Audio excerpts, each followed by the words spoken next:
பட்டினத்தாரின் பூர்வீகம் காவிரிப்பூம்பட்டினம். இவரது இயற்பெயர் திருவேன்காடார். அவருக்கு ஒரு மகன் இருந்தார்.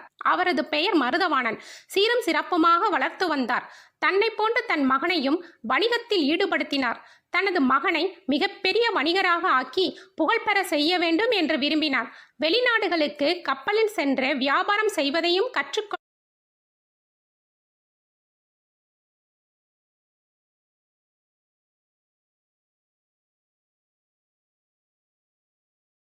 கப்பலில் சென்று வியாபாரம் செய்வதையும் கற்றுக் கொடுத்தார். அப்படி ஒரு தடவை வியாபாரம் செய்வதற்காக கப்பலில் மருதவாணன் வெளிநாடுகளுக்கு சென்றிருந்தார். குறிப்பிட்ட நாளில் அவர் காவிரிப்பூம்பட்டினத்திற்கு திரும்பி வருவதாக தகவல் வந்தது. தனது மகன் கப்பல் நிறைய பொன் பொருட்களுடன் பெரும் செல்வந்தராக திரும்பி வருவான் என்று திருவேன்காடார் நினைத்தார். மருதவாணன் காவிரிப்பூம்பட்டினத்தை வந்தடைந்ததும் திருவேன்காடாரின் ஆவல் அதிகரித்தது. கப்பலில் என்னவெல்லாம் தனது மகன் கொண்டு வந்திருக்கிறான் என்று ஆய்வு செய்தார்.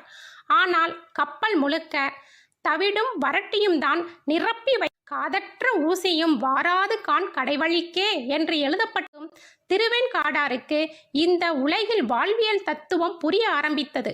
பல 1000 கோடி மதிப்புள்ள சொத்து சுகம் அனைத்தையும் அவர் உதறி தள்ளினார். தனது ஆடம்பர மாளிகையை விட்டு வெளியேறினார். அதே வேகத்தில் துறவியாகவும் மாறினார். அன்று முதல் அவர் பெயர் திருவேன்காடார் என்பது மறைந்து பட்டினத்தார் என்று மாறியது. அவர் சிவபெருமானிடம் தனக்கு முக்தி கொடுக்க வேண்டும் என்று வேண்டினார்.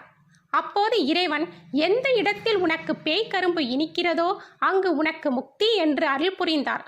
பட்டினத்தாரும் அதை ஏற்று தமிழகம் முழுவதும் தல யாத்திரை செய்தார். திருவொற்றியூர் தலத்துக்கு வந்தபோதுதான் அவருக்கு பேய் கரும்பு இனித்தது.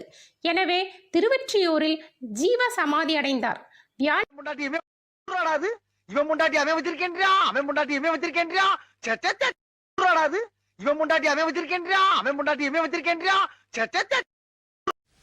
கல் மூழ்கி விடுகிறது.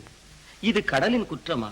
அப்படி என்றால் கட்டை மிதந்து கரையில் ஒதுங்கிவிடும். ஆனால் கல் கடல் ஆழத்தின் எல்லையை கண்டுவிடும். வினை எப்படியோ அப்படித்தான் பலனும் கிடைக்கும். கவரும் கார்முகில் கூந்தலை பார்.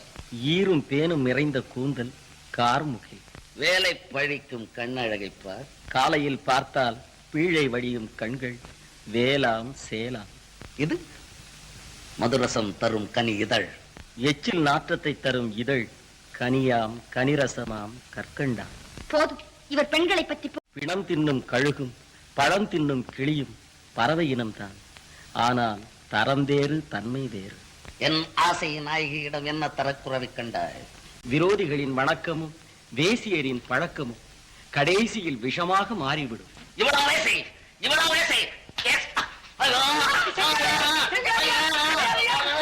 உண்டென்று மாடுண்டு கன்றுண்டு மக்கள் உண்டென்று மகிழ்ந்திருந்த மனிதா, விம்மி அழுத உன் மனைவியோ வீதியோடு நின்று விட்டாள்.